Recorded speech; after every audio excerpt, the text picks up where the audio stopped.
भागवत जी कहते हैं कि खाना आप जब भी खाएं तो उसको जमीन पर बैठकर ही खाएं, जमीन पर बैठकर खाएं।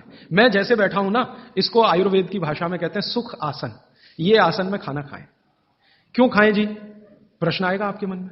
तो भागवत जी समझाते हैं कि जब आप इस आसन में बैठते हैं, सुख आसन में, तो आपके शरीर का जो जठर है ना, ये जो है सबसे ज्यादा तीव्र है, और इस आसन में इसकी तीव्रता हमेशा मेंटेन रहती है।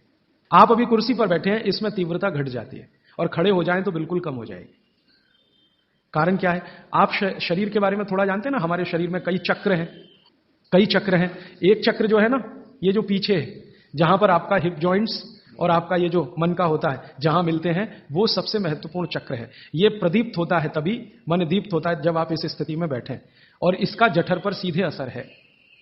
और ये असर आप अगर महसूस करना चाहते हैं तो जमीन पे बैठ के ही खाएं। और वो ये कहते हैं कि भोजन की जो थाली है वो आप बैठे उससे थोड़ा ऊपर रहे, माने पट्टा रख के या स्टूल रख के थाली उस पर ऐसे बैठ के खाएं। भागवत जी ने और एक बात कही है कि सबसे अच्छा तो ये है सुखासन, जिसमें आप बैठकर खाना खाएं। वो कहते हैं और एक आसन है जिसमें आप खाना खा सकते हैं, बाकी किसी में भी नहीं। वो गाय का दूध जब निकालते हैं ना, कैसे बैठते हैं, बस उस स्थिति में भी आप खाना खा सकते हैं।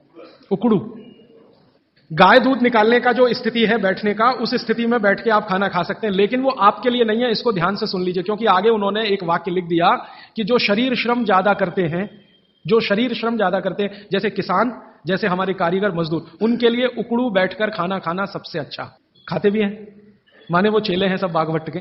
और आप जो शरीर श्रम कम करते हैं, आपके लिए इस आसन में बैठकर खाना खाना अच्छा। अब आप आज से एक ऑब्जर्वेशन कर लीजिए कि जितने लोग इस बात से परेशान हैं कि उनका पेट आगे निकल आया है, वो इस आसन में बैठ के खाना खाना शुरू कर दें, और 3 महीने के बाद फिर देखें तो उनका पेट पहले से कम ही होगा, आगे नहीं आएगा।